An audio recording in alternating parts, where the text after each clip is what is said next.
Halo semuanya, bertemu lagi bersama saya di mata kuliah Pendidikan Anti Korupsi.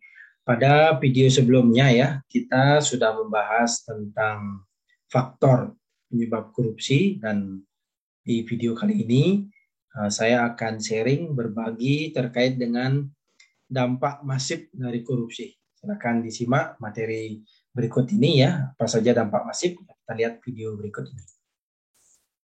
Nah, dampak masif korupsi ya. Jadi tujuan pembelajaran kita hari ini yaitu mahasiswa mengetahui dampak yang terjadi pada korupsi ya, kemudian menggali ide mahasiswa untuk mengidentifikasi dampak-dampak lain yang akan ditimbulkan akibat korupsi dan perilaku koruptif. Kemudian mahasiswa memiliki rasa empati dengan melihat korban yang ada akibat terjadinya korupsi. Kemudian mahasiswa pada saatnya nanti ya tidak melakukan korupsi, baik dalam bentuk perilaku koruptif ataupun korupsi yang mungkin bisa mereka temui ketika suatu saat memegang posisi penting di negara ini. Nah, ini merupakan subpokok bahasan yang akan saya bahas di video kali ini ya. Nah, ini merupakan permasalahan korupsi yang ada di Indonesia ya.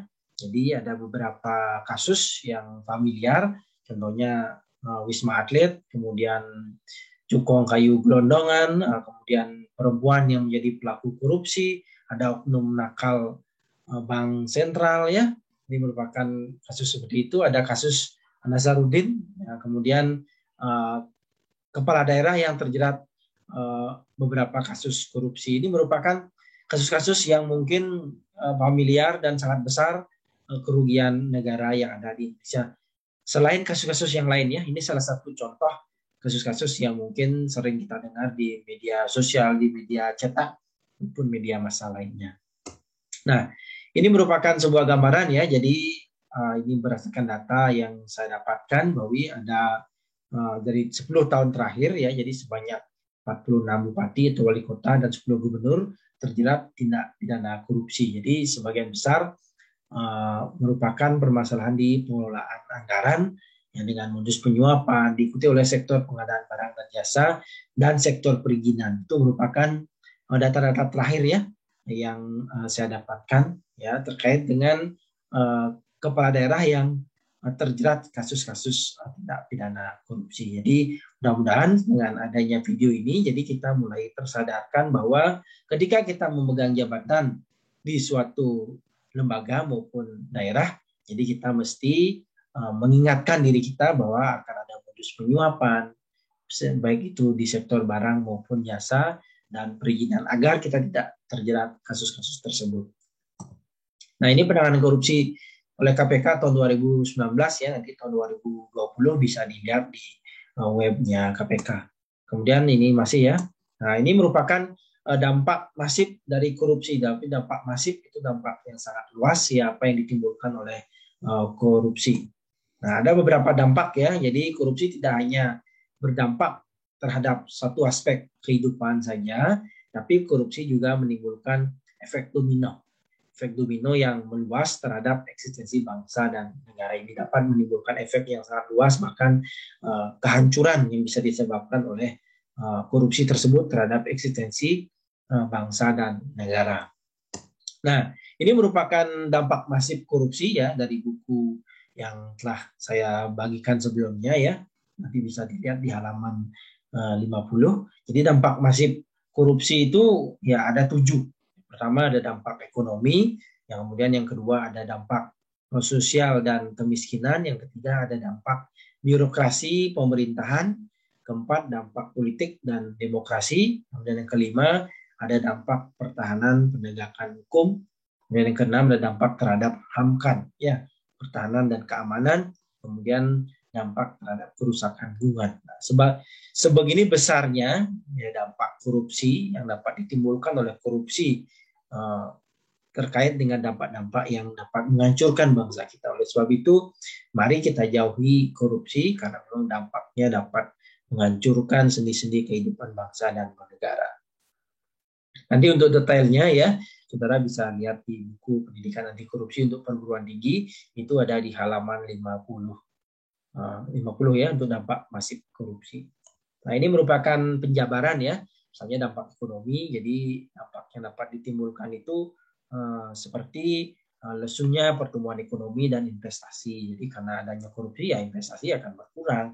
Kemudian menurunkan produktivitas, yang dapat menyebabkan juga rendahnya kualitas barang dan jasa bagi publik. Ya. Kemudian menurunnya pendapatan negara dari sektor pajak yang mungkin dikorupsi oleh salah satu oknum dan lain sebagainya. Dan meningkatnya utang negara ya karena memang pendapatan berkurang ya, jadi utangnya mungkin akan bertambah.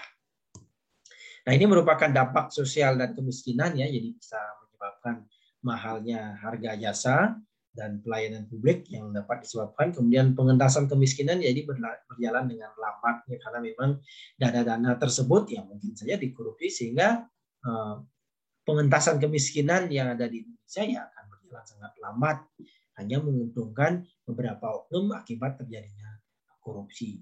Kemudian terbatasnya akses bagi masyarakat miskin, jadi tidak ada lagi peluang bagi masyarakat miskin untuk bersuara dan lain sebagainya. Meningkatnya kriminalitas menyebabkan terjadinya korupsi.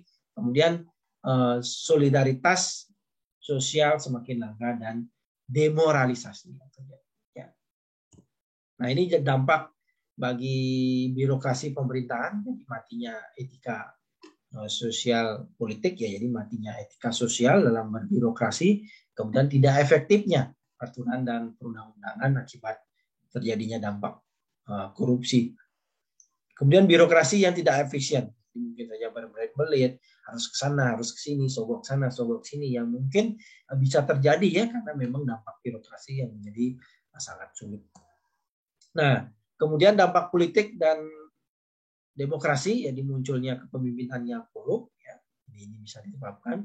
Kemudian hilangnya kepercayaan publik pada demokrasi, kemudian menguatnya plutokrasi, yaitu pemerintahan yang dipimpin oleh oknum kaya yang korup dan sebagainya, politik yang dikuasai oleh oknum yang korup, yang kaya. Kemudian hancurnya kedaulatan rakyat, itulah dampak dari politik dan demokrasi. Kemudian dampak penegakan hukum ya, jadi fungsi pemerintahan yang mandul ya tidak akan produktif karena ya hukum akan sangat berdampak. Kemudian hilangnya kepercayaan rakyat terhadap lembaga negara, karena diketahui mungkin terdapat suatu korupsi yang dilakukan oleh oknum-oknum pejabat negara, jadi kepercayaan publik kepada lembaga negara tersebut akanlah menurun. Kemudian bagaimana dengan dampak pertahanan dan keamanan? Jadi kerawanan Hamkamnas, jadi keamanan nasional jadi menjadi sangat lemah karena memang SDM yang sangat kurang, karena memang beberapa anggaran, beberapa pasokan-pasokan anggaran, mungkin alat dan lain sebagainya untuk pertahanan ya korupsi, itu akan menjadi lemahnya pertahanan nasional, pertahanan dan keamanan nasional. Kemudian lemahnya garis batas negara ya, yang bisa dikorupsi dan lain sebagainya, ya mungkin saja akan mengurangi batas-batas negara kita. Kemudian menguatnya sisi kekerasan dalam masyarakat, sangat jelas ya. Nah, ini dampak kerusakan lingkungan ya. Jadi, pertama dapat menurunnya kualitas lingkungan ya, mungkin karena adanya izin illegal logging, adanya permainan suap menyuap terhadap terjadinya penebangan dan lain sebagainya, sehingga dapat menurunkan kualitas lingkungan kita. Terjadinya hutan gundul dan sebagainya yang mungkin tidak mendapatkan izin tapi tetap ditebang dan lain sebagainya. Itu akan dapat menurunkan kualitas lingkungan sehingga terjadilah bencana alam dan lain sebagainya. Menurunnya kualitas hidup ya, mungkin kualitas hidup kita juga akan menurun karena lingkungan yang rusak, jadi tidak akan ada lagi hidup yang sehat dan lain sebagainya. Jadi itu merupakan dampak-dampak yang dapat ditimbulkan oleh korupsi ya. Jadi untuk lebih detailnya, saudara bisa cari contoh-contoh misalnya dampak kerusakan lingkungan itu apa ya, tapi dapat didalami di buku pendidikan anti korupsi yang sudah saudara dapatkan, itu ada di halaman 50 ya, jadi bisa dibaca lebih detail di sana. Ini saya mengambil sebuah kutipan ya dari seorang tokoh, di mantan ketua KPK ya. Jadi hari ini yang namanya kejahatan korupsi semakin kompleks dan pelayanan publik bisa terjangkiti praktik korupsi, jadi seperti itu ya. Jadi mari kita sama-sama mewujudkan good government yang bisa kita wujudkan bersama-sama ya. Nah, ini merupakan pengaduan ya, jadi pengaduan yang bisa saudara lakukan ketika saudara menemukan terjadinya tindak pidana korupsi. Oke, seperti itu ya. Ya. Oke, saya stop share dulu. Saudara dapat mengecek materi tersebut di buku ini ya. Jadi buku Pendidikan Anti Korupsi untuk perguruan tinggi ya. Jadi untuk dampak masif korupsi itu ada di halaman, nah ini ya, ada di halaman, ada di halaman 53. Ada di bab 3. Silakan saudara baca lebih detail bagaimana dampak-dampak masif korupsi selain yang sudah saya jelaskan secara global tadi.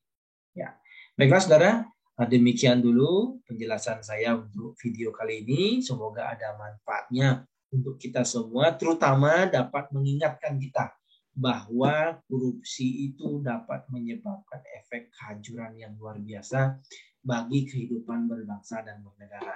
Mari kita sama-sama tegakkan hukum, mari kita sama-sama menerapkan nilai integritas, kejujuran agar tidak terjadi korupsi di manapun kita berada. Sekian dan terima kasih. Sampai jumpa di video-video berikutnya. Salam sehat untuk kita semua.